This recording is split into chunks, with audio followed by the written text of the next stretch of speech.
हमर नाम छी सती सीमावती सासुर अछि निर्गुणपुर।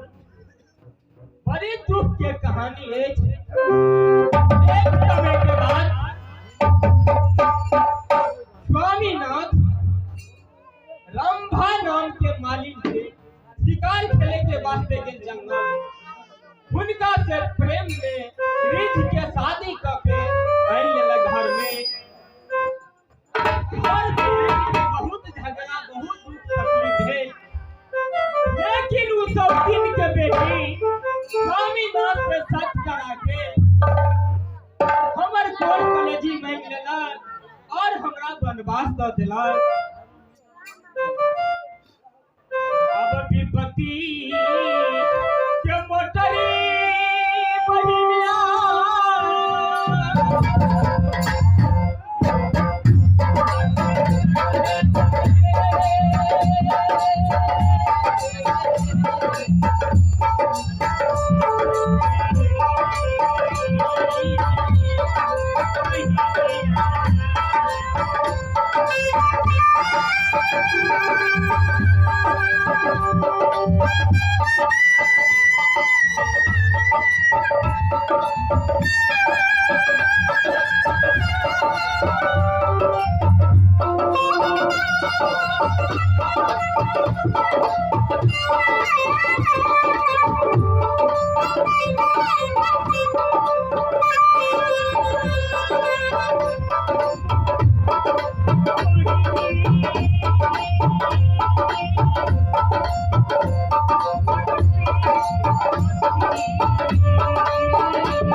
स्वामीनाथ डोम चंडाल के हाथे जंगल के भेज दिलक।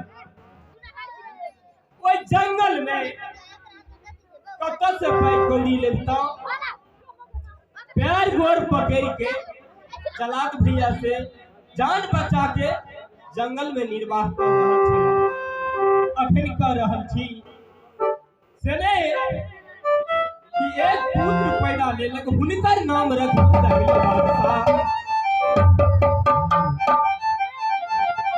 बेटा बहुत दुलारू है, नीति नियम शिकार खेले के वास्ते जंगल जाइए, लेकिन अखनी तक शिकार खेल के नहीं आई घर। अब रही रही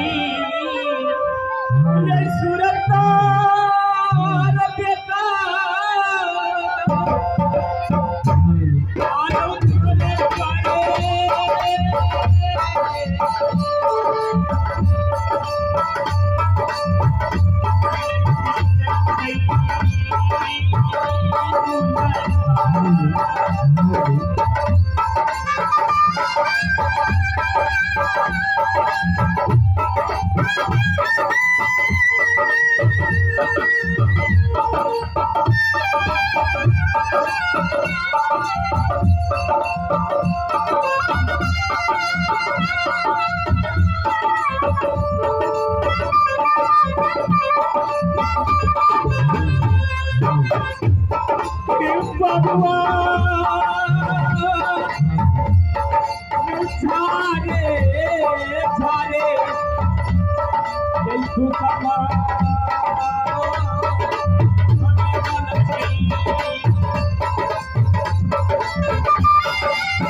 लड़का ही जंगल से शिकार खेल के मैंने जैसी खाना बना के रखो, जरूर येते उनका खाना खिला।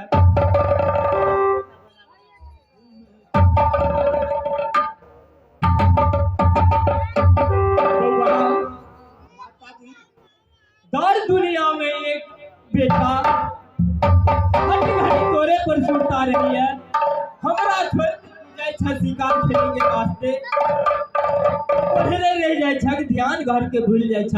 हमरा बहुत अंदेशा है प्रिय बेटा।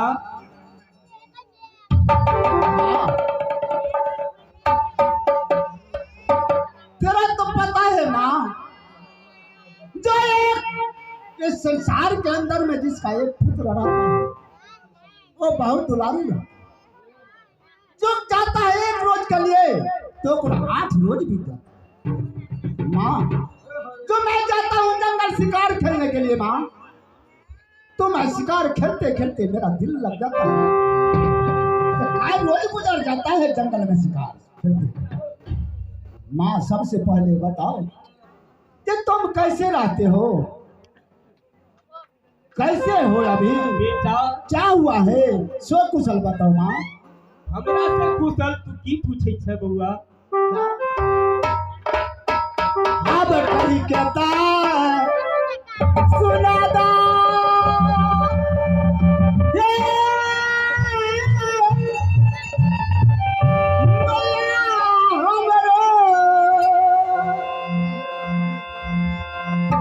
गैया पांडो